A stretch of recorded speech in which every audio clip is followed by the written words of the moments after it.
Polisi terus mengungkap kasus perdagangan manusia di sejumlah wilayah melalui Satgas TPPO. Hingga kini polisi telah menetapkan 552 tersangka dalam kasus perdagangan orang di sejumlah daerah. Selain itu, polisi berhasil menyelamatkan 1.596 orang korban yang belum dibawa ke luar negeri.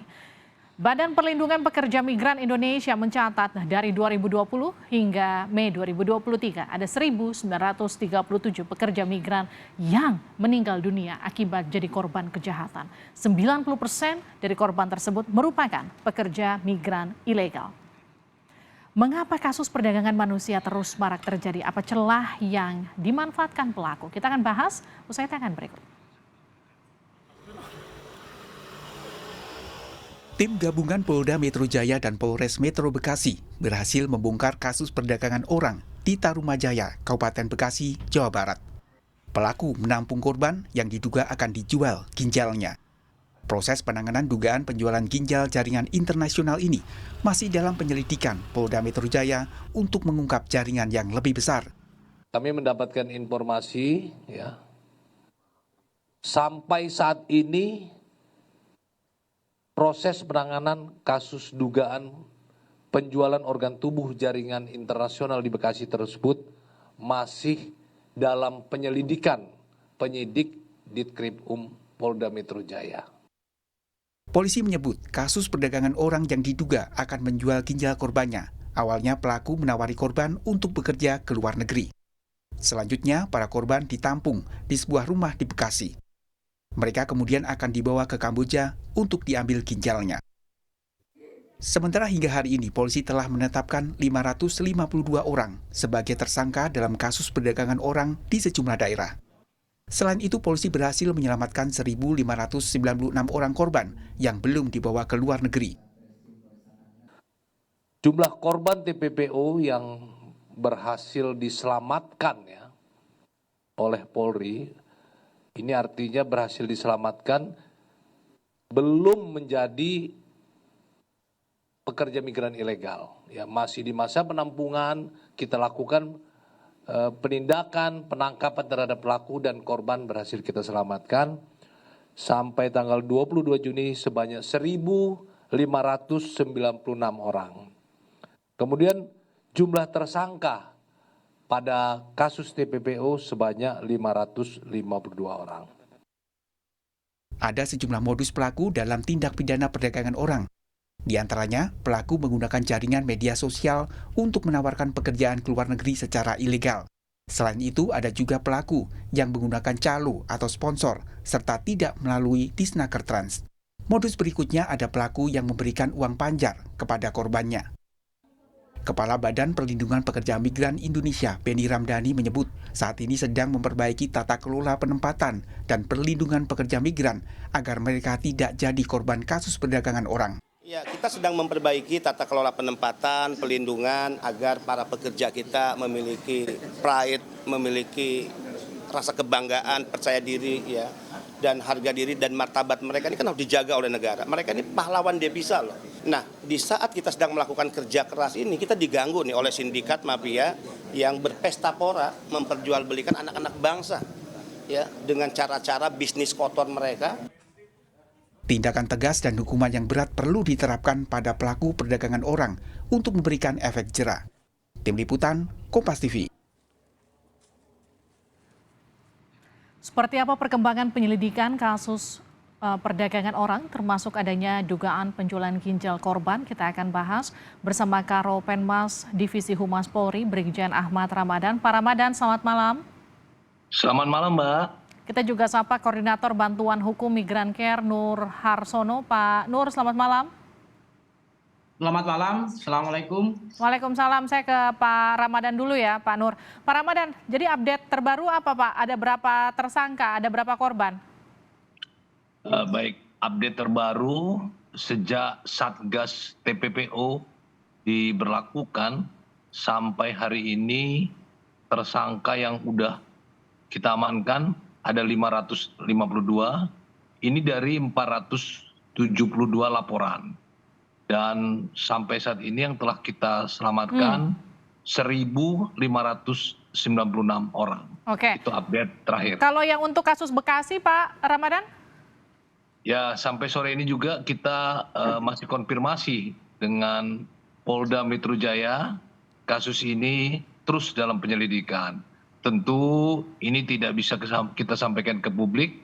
Ini terkait dengan teknis penyidikan yang dilakukan. Artinya sudahkah ada tersangka, Pak Ramadan? Kami belum bisa katakan, kami tidak mendahului dari penyidik. Nanti tentunya ketika sudah ada update pasti kami sampaikan, Pak. Oke, kalau bicara soal TPPO, apalagi dengan modus seperti ini dibawa ke luar negeri, diambil ginjalnya, artinya kan ada hubungannya dengan jaringan internasional ya Pak Ramadan ya? Ya, kalau kita bicara umum, secara umum yang kita lakukan, memang sebagian besar modus dari TPPO ini adalah dengan modus mempekerjakan pekerja migran secara ilegal.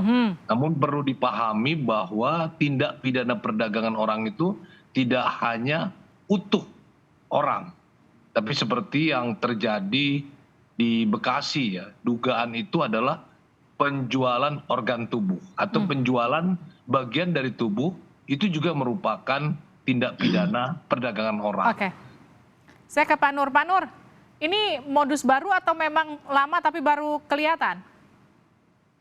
Ya, saya kira yang pertama adalah mengapresiasi apa yang sudah dilakukan oleh pihak kepolisian, telah melakukan tindakan yang saya kira ini tidak mudah.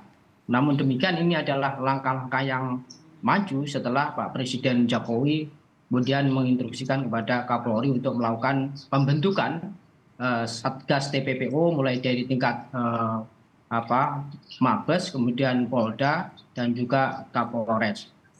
Nah, yang kedua saya kira ini modus bukan baru karena TPPO ini adalah suatu proses yang tentu proses tujuan dan proses cara dan tujuan itu harus terpenuhi. Artinya ketika tadi yang disampaikan oleh Bapak Ramdhani bahwa ini ada indikasi penjualan organ yang tentu ini juga merupakan eksploitasi penjualan organ tubuh. Saya kira ini dahulu juga ada modus-modus seperti ini. Bahkan dugaan ini sebenarnya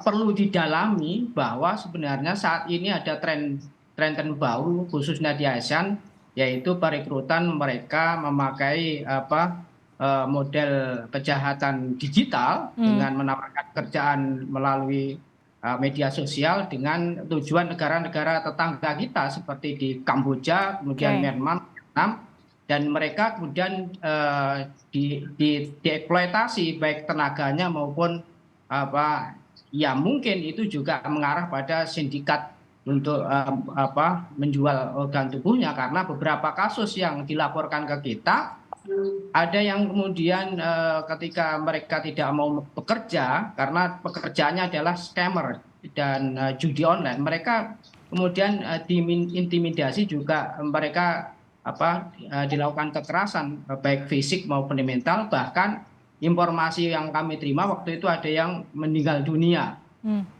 awal tahun 2003 kemarin. Pak Nur, kalau kasus kayak gini tuh biasanya korbannya betul-betul terjebak, dia diiming-imingi pekerjaan, atau memang beberapa di antaranya mungkin saja sudah tahu bahwa ada kesepakatan untuk jual beli ginjal begitu? Ya, itu tidak mungkin tahu. Mereka itu korban itu biasanya diiming-imingi oleh suatu pekerjaan dengan gaji tinggi, proses cepat, dan tanpa biaya, semua dibiayai oleh sindikat tersebut. Sehingga mereka tergiur untuk menerima tawaran itu dan mengikuti apa yang menjadi arahan dari sindikat tersebut. Mau ditampung, kemudian juga dibiayai, dibikinkan paspor, bahkan kemudian harus berangkat ke negara-negara yang dituju. Kalau dengan modus penipuan sampai penipuan pekerjaan sampai kemudian jual beli organ, ini pernah ditangani Migrancare, Pak Nur? Ya, selama ini kita belum pernah menangani untuk dugaan penjualan organ tubuh, tapi berita-berita dan informasi yang kami terima itu banyak, misalkan ada beberapa yang kemudian meninggal dunia dengan dipulangkan jenazahnya, kemudian eh, ketika pulang kemudian keluarganya menerima jenazah dan dilihat itu sudah ada jahitan-jahitan seperti itu. Itu hanya dugaan-dugaan waktu itu, tapi belum sampai didalami apakah itu ada penjualan organ tubuh atau tidak. Oke, Pak Ramadan, kalau sejauh ini bagaimana kemudian publik mengetahui selain memang itu tadi dari awal saja sudah tidak benar ya bahwa ini memang cara mereka bekerjanya secara ilegal begitu. Tapi kemudian adakah modus-modus lain yang kemudian bisa diketahui oleh masyarakat untuk kemudian tidak terjebak menjadi korban perdagangan orang? Baik Mbak. Jadi sampai saat ini, sampai tanggal 22 ini tercatat di kami ada 4 modus ya. Modus dengan pekerja migran Indonesia ini yang paling besar. Kemudian juga yang tidak kalah perhatian ya, tidak kalah menjadi perhatian adalah modus menjadi PSK ya. Ini juga yang korbannya tentu wanita-wanita. Ada juga wanita yang di bawah umur atau anak-anak. Walaupun ini bukan pekerja migran ya, artinya pekerja migran itu bekerja ke luar negeri. Ini TPPO ini bisa terjadi ke luar negeri dan juga TPPO ini bisa terjadi di dalam negeri. Seperti diiming-iming untuk bekerja, seperti di rumah makan, ternyata dijadikan PSK. Ya, ada yang secara nyata, ada juga secara online. Ya, dijadikan PSK. Nah, ini juga merupakan tindak pidana perdagangan orang. Nah, memang ini yang paling banyak adalah modus dengan mempekerjakan pekerja migran ya. Seperti disampaikan oleh Kepala BP2MI ya. Banyak sekali korban kita yang mana juga menjadi korban TPPO yang hampir tiap hari menurut pihak BP2MI menerima jenazah yang merupakan korban TPPO. Nah, tentu negara harus hadir ya. Polri juga adalah bagian dari negara harus hadir. Bersama-sama stakeholder lainnya, dengan BP2MI, dengan Kementerian Tenaga Kerja, dengan Kementerian Luar Negeri, kita harus bersama-sama hadir untuk melindungi segenap anak bangsa. Seperti dikatakan bahwa pekerja migran ini adalah pejuang ya. Untuk mencari sesuap nasi, dia berani meninggalkan keluarga ke luar negeri. Nah, ini adalah sebuah pekerjaan yang mulia, namun tidak mengerti cara yang benar, sehingga ditipu oleh calo, oleh perekrut, mereka menjadi korban TPPO. Mereka juga adalah pahlawan devisa yang harus kita lindungi. Demikian, Mbak. Pak Ramadan, kalau dari 500-an tersangka yang sudah diamankan oleh Satgas TPPO sejauh ini, dari pengakuan mereka daerah mana saja yang paling banyak dijaring dalam kasus perdagangan orang? Daerah asal yang paling banyak tentu daerah-daerah seperti di Pulau Jawa ini, Jawa Barat, Jawa Timur, Jawa Tengah, Nusa Tenggara Timur, Nusa Tenggara Barat. Ini adalah daerah asal pekerja migran yang akan berangkat ke luar negeri. Rentang juga umurnya, tidak Pak? langsung. Bagaimana? Rentang umurnya? Rentang umurnya beragam ya. Mulai dari belasan tahun sampai 40 tahun ya. Mereka juga beragam pekerjaan. Kalau untuk perempuan pekerjaannya pekerja rumah tangga yang dominan. Tetapi kalau laki-laki menjadi korban pekerja buruh di kebun atau di perkebunan ya, perkebunan sawit. Mereka bekerja namun bekerja sebagai ilegal ya. Di mana pihak calo yang memperdagangkan mereka, mempekerjakan mereka di perkebunan-perkebunan secara ilegal. Sehingga keberadaan mereka menjadi, kalau orang contoh Malaysia itu menyebut mereka adalah pendatang haram. Yang ketika ketemu aparat, apakah ketemu aparat kepolisian di sana, ketemu petugas imigrasi di sana, mereka kucing-kucingan dikejar-kejar. Dan ketika mereka ditangkap, kalau di kita mereka korban, tapi di sana mereka sebagai pelanggar yang tentu mereka akan menghadapi sanksi hukuman di negara tempat mereka bekerja. Ya. Nah itu bagaimana Sebelum peran mereka- negara soal itu, Pak? Gimana? Peran negara soal itu bagaimana? Kita melihat mereka sebagai korban, tapi di negara lain mereka dianggap sebagai pelanggar, sebagai bisa saja sebagai tersangka begitu. Betul, karena mereka memasuki suatu negara tanpa dokumen yang sah. Ya, ada yang tidak memiliki dokumen keimigrasian, dalam hal ini tidak memiliki paspor. Ada juga yang tidak memiliki paspor tetapi tidak dilengkapi dengan dokumen ketenagakerjaan. Jadi pekerja ilegal dia. Ada yang tidak memiliki sama sekali, ya. Yang mana itu mereka berangkat dari Indonesia menuju misalnya Malaysia, seperti yang ditangkap oleh Satgas TPPO. Baik, Pak Nur, kalau bicara celah yang membuat TPPO ini marak seperti apa, Pak? Ya, saya kira ini kan marak ini ada beberapa faktor ya. Yang faktor pertama ini adalah saya kira minimnya informasi tentang bagaimana cara migrasi yang benar. Kenapa itu minim? Karena korban-korban atau masyarakat yang potensi menjadi pekerja migran itu adalah masyarakat tinggal di desa-desa, tinggal di kampung-kampung. Sehingga mereka biasa menerima informasi itu yang dari temannya, dari sponsor, dari calo, plus diiming-imingi uang fit namanya. Satu orang misalkan mau berangkat, nanti tak kasih uang 2 juta, 5 juta, bahkan ada yang 21 juta. Yang tergiur kemudian mereka ikut. Oke. Mereka kemudian dijanjikan pergi ke misalkan ke Yordania atau di Turki, tapi dipekerjakan di Irak. Baik. Nah di Irak ini kemudian mereka juga dilema ya, karena tadi mungkin ini agak beda ya. Di Irak ini, walaupun mereka itu paspornya itu paspor pelancong, maka di Irak ini bisa juga menjadi legal karena menurut hukum mereka bahwa ketika mereka kemudian dijamin oleh majikan, kemudian dicarikan visa kerja, kemudian dianggap legal. Dan begitu juga di Malaysia, ini juga dilema karena ada faktor yang membuat mereka itu jadi unprocedural. Misalkan memang ada, misalkan dari Indonesia memang sama sekali tidak punya paspor, mereka direkrut oleh jaringan mafia, kemudian masuk melalui nunukan tanpa paspor, tanpa visa, mereka bisa bekerja di kebun-kebun sawit.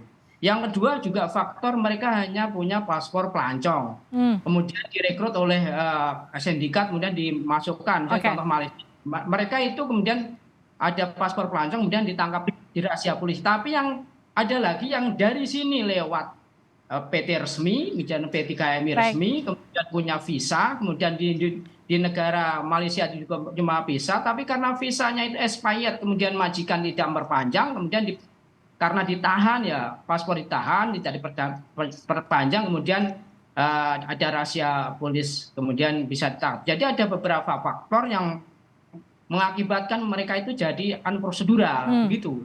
Baik. Terima kasih telah bergabung bersama kami di Sapa Indonesia Malam, Pak Nur dan juga Pak Ramadan.